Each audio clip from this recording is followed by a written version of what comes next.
హైహయ దేశాన్ని పరిపాలిస్తున్నాడు కార్తవీర్యార్జునుడు. దత్తాత్రేయుల వారి వరప్రసాది. ఆ దత్తాత్రేయుల వారి వరప్రసాది అయిన కార్తవీర్యార్జునుడు ఒకనాడు వేట కోసం వచ్చి ఈ జమదగ్ని ఆశ్రమానికి వచ్చాడు. పొద్దుకు ఇంకే సమయం లోపల. అయ్యా పొద్దుకి వచ్చాడు కదా, రాజు కదా, మా ఆతిథ్యం స్వీకరించి ఈ రాజుకి ఇక్కడనే సేద తీరండి అన్నాడు జమదగ్ని మహర్షి సజ్జనుడు. బాపనాయన గీన మనకేం సేవలు చేస్తాడు, రాజలాంఛనాలు కావాలి కదా, రాజలాంఛనాలు ఏం చేస్తాడు అనుకున్నాడు. ఈ బాపన ఏం చేస్తాడు అనుకుని అనుమానం చేస్తే, అయ్యా మీరు ఏం అనుమానం చేయకండి, మీ క్షత్రియ కులోచితమైనటువంటి యొక్క మీ సౌకర్యాలన్నీ కూడా నేను చక్కగా చేస్తాను. వాళ్ళకి ఏముంటుంది, కానా పీనా మజా ఉడానా, నాట్యం చేసుడు, డ్యాన్సులు చేసుడు మంచి కావాలి అంతే. వాళ్ళకి రాజులకు లగ్జరీ లైఫ్ కావాలి కదా. తన గోమాత దగ్గరికి వెళ్ళి ప్రార్థించినాడు జమదగ్ని మహర్షి. ఏమేం కావాలనో భక్ష్య భోజ్య చోష లేయ పానీయ పదార్థాలు, అప్సరసల కన్యలు, మిద్దెలు, మేడలు, మృదంగాలు, మరి సంగీత కచేరీ అన్ని అద్భుతమైన సృష్టి చేసింది ఆ గోమాత. కమ్మడి భోజనం చేశాడు, ఆనందపడ్డాడు, నిద్రించాడు. ప్రాతకాలం లేచాడు, తన రాజ్యానికి వచ్చాడు. ఎవరు? కార్తవీర్యార్జునుడు. కుడిచి కూర్చుండి మొదవుపై కోరిక చేసి సంపదటికి ఆవు చాలుగాక, ఇట్టి గోవునెన్నడు నేనెరుగననుచు పట్టి తెండని తన యొద్ది బడుల వంపే. బాగా తిన్నాడు, ఆనందపడ్డా. ఈ యొక్క గోవుజాలు అయ్యగారి దగ్గర ఉన్న గోవొక్కడి నాకు ఆనందాన్ని కలిగిస్తే నా రాజ్యం అంతా దాని ముందర దిగదుడిపోయాను. అదే పడరా పోయి జమదగ్ని మహర్షి దగ్గర పోయి గోవును పట్టుకోని రండి. అంబా అంబా అని అరుస్తుండగా, పాపం జమదగ్ని మహర్షి ఏడుస్తుండగా ఆ గోవును పట్టుకొని వెళ్ళాడు కార్తవీర్యార్జుని భటులు. పాపం పరశురాముని అన్నలు ముగ్గురున్నారు కానీ ఏం చేయలేకపోయినారు. ఎక్కడి నుంచో బయట నుంచి వచ్చాడు రాముడు. అన్నయ్యలారా ఏమైంది సంగతి చెప్పారు. అలాగా మన గోవును రాజా పట్టుకొని వెళ్ళాడా? అద్దిరయ్య మా ఇంట అశనంబు గుడిచి మాయ వరదనంగనాక్రమించి కోరి మొదవు రాజు కొనిపోయినాడట. నేను రాముడవుట ఎరుగడొక్కో. తిన్న ఇంటి వాసాలు లెక్కించినట్టుగా మా ఇంట్లోనే ఉండి సకల సౌకర్యాలు పొంది మా గోవునే పట్టుకొని పోతాడు. ఆహా, నా సంగతి వాడికి తెలియదేం కాబోలు. పోనీలే అనుకొని, అన్నలారా బాధపడకండి తండ్రి, బాధపడకు, దుఃఖపడకు, ఇప్పుడే వెళ్ళి తెస్తాను. శిరశరాసనాలు గండ్రగొడ్డలు తీసుకున్నాడు. మహిష్మతీపురం వచ్చినాడు. సింహద్వారం ముందర నిలబడ్డాడు పరశురాముడు. కింద మడిబట్ట, మీద మడిబట్టను ననుకు బిగించినాడు. యజ్ఞోపవిధం దగదగాయమానంగా మెరిసిపోతున్నది. బస్సు త్రిపుండ్రాలు పెట్టుకున్నాడు. మరి రుద్రాక్షమాలు వేసుకున్న పరశురాముడు ముందర నిలబడ్డాడు. చూశాడు కార్తవీర్యార్జునుడు. ఏయ్ ఎవడరాడు, పాపనాయన వచ్చిండు. బాలుడు వెర్రి బ్రాహ్మణుడు. బ్రాహ్మడు ఎప్పుడు వెర్రి బాగులాగానే ఉంటాడండి. లోపల ఉంటుంది గాయత్రి తేజస్సు. బాలుడు వెర్రి బ్రాహ్మణుడు బ్రాహ్మణు కైవడి ఉంటమాని భూపాలులతోడ భూరి బలభద్యులతోడ కయ్యాలకు వచ్చినాడు. మన ఎందిక పాపము లేదు, లెండు లెండు వేయుడు రేయుడు చంపుడు బాపనయ్యనను. మనంతరం మనం పోయి బ్రాహ్మణ్ణి యుద్ధం చేయకూడదు, పాపం. బ్రాహ్మణి వచ్చాడు కదా, మనంత పాపం లేదు, చంపండి వీడిని అన్నాడు. వచ్చినట్టు నడుములో కోణ్ణి, తలకాయల కోణ్ణి, చేతులోనివి, కాళ్ళలోనివి, వంట చెరుకులు నరికి పారేసినాడు పరశురాముడు. 500 చేతుల్లో ధనస్సులు పట్టుకొని వచ్చాడు కార్తవీర్యార్జునుడు.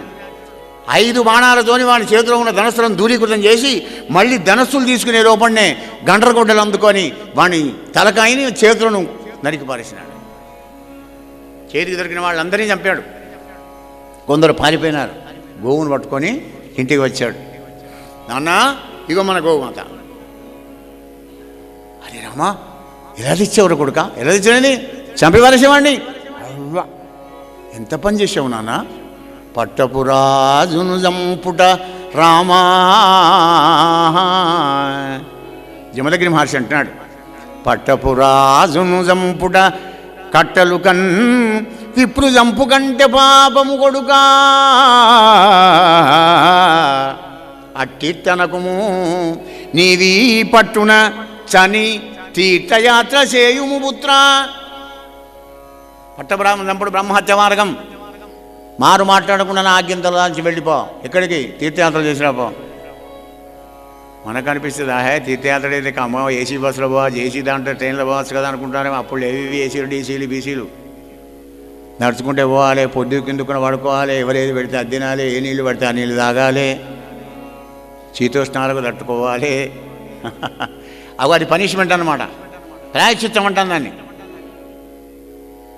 పోన్నాడు, ఏడాది చిత్రాలు చేశాడు. రాజా, ఒక్కనాడు జమదగిరి వారి రేణుక గంగా స్నానానికి వెళ్ళి పాపం రోజు జమదగిరి మహర్షికి అభిషేకానికి కుండలో నీళ్లు తెస్తుంది. కుండ ఎలా అంటే అక్కడికి పోయి రేగడి మనను కుండ చేసి పచ్చి కుండలో నీళ్లు పట్టుకొస్తుంది. ఆమెంత గొప్పదో చూడండి రేణుకాదేవి. ఒక్కనాడు కుండ చేస్తున్నది. చిత్రరథుడనే గంధర్వుడొక్కడు భార్యతో జలక్రియలాడుతుంటే ఒక్క 2 సెకండ్లు అటు చూసింది, కుండ వచ్చులేదు. చేసిన కొద్దీ విచ్చిపోతుంది, చేసిన కొద్దీ విచ్చిపోతుంది, చేసిన కొద్దీ విచ్చిపోతుంది. 2 గంటలైంది. దిక్కముఖం వేసుకొని తలకాయ వంచుకొని వచ్చింది. చూశాడు జమదగ్ని. ఛీ ధూర్తురాలా, పరపురుషుని వీక్షించిన పాతకురాలా, అరే ఎవడరా తనయులారా, 3 వచ్చారు పెద్ద కొడుకులు. ఏమిటానా, పరపురుషుని చూసిన పాతకురాలని మీ తల్లిని చంపండి. నాన్న ఇంకేదైనా చెప్పు కానీ మా అమ్మని చంపం. ఛీ దౌర్భాగ్యులారా, ఏం కొడుకులరా మీరు అని కొడుకుల మీదకి భార్య మీద కోపానికి వస్తున్న జమదగ్ని మహర్షి దగ్గరికి రాముడు వచ్చాడు. నాన్న ఏం సంగతి? రామా ఇలా తండ్రి మాట కాదన్న నీ అన్నలను, మరి పరపురుషుడు వీక్షించిన పాతకురాలని తల్లిని ఈ 4 చంపిపారే అన్నాడు. జమదగ్ని మహర్షి పాదాలకు నమస్కారం చేశాడు. గంటకు బిడ్డలు అందుకొని 4 దెబ్బలతో 4 చంపారేశాడు. శభాష్ రామా, కొడుకమంటే నువ్వేరా భార్గవరామా, ఏం కావాలి కొడుక, కోరుకో, నాకు చాలా సంతోషమైంది అన్నాడు. తండ్రి ఏం లేదు, ఈ 4 బతికించమండి. కలియుగ మానవులారా, పడిన వారిని మరల బ్రతికింపనోపును జనకుడు అనుచు చంపె పరశురాముడు. అతడు చంపెననుచు అన్నల తల్లిని జనకుని ఆజ్ఞనైన చంపవరదు సుమ్మా. కలియుగం కాపీ కొట్టే కులం కదా. భాగవతంలో గారు చెప్పే తల్లిని అన్నగాళ్ళని చంపచ్చు అన్నాడు. ఇది కూడా ఒక జీవం అనుకోని చంపకుండా ఆయన చచ్చిన వాళ్ళను మళ్ళా బతికిస్తాడు కన్న తండ్రి అన్న నమ్మకం ఉన్నది కనుకనే పరశురాముడు చంపాడు. లేకపోతే చేతులాడతాయా? ఆ విధంగా పరశురామును కోడి పారిపోయినటువంటి వాళ్ళందరూ కూడా మళ్ళీ ఈ రాముడు లేని సమయంలో వచ్చి జమదగ్ని మహర్షిని చంపిపోయినారు. చంపిపోగానే శవాన్ని తల్లిదండ్రులలో పెట్టించి మొత్తం భారతదేశం అంతా తిరిగి గంటగుడ్డలతోని ఎవడు రాజు ఉన్నాడో రాజువాడిని నరికి వాళ్ళ తలకాయలు గుట్టలుగా పోసి వాళ్ళ యొక్క నెత్తులంతా కూడా శమంతక పంచక పవిత్ర నదీ తీరం లోపల 5 మడుగులు చేసి ఆ నెత్తులంతా కలిపి పితృలోకంలో ఉన్నటువంటి ఒక తన తండ్రికి జమదగ్ని మహర్షికి పిత్తర్పణాలు ఇచ్చి సప్తఋషుల్లో కలిపాడయ్యా భార్గవరామ అవతార వ్యక్తి విష్ణుమూర్తి. పరీక్ష మహారాజా, ధరణీ కంటకులైనటువంటి ఒక రాజులను, ధర్మదూరుడైన రాజులను, దైవదూరుడైన రాజులను అలా ధర్మ సంస్థాపన చేసినాడు పరశురామ అవతారంతో.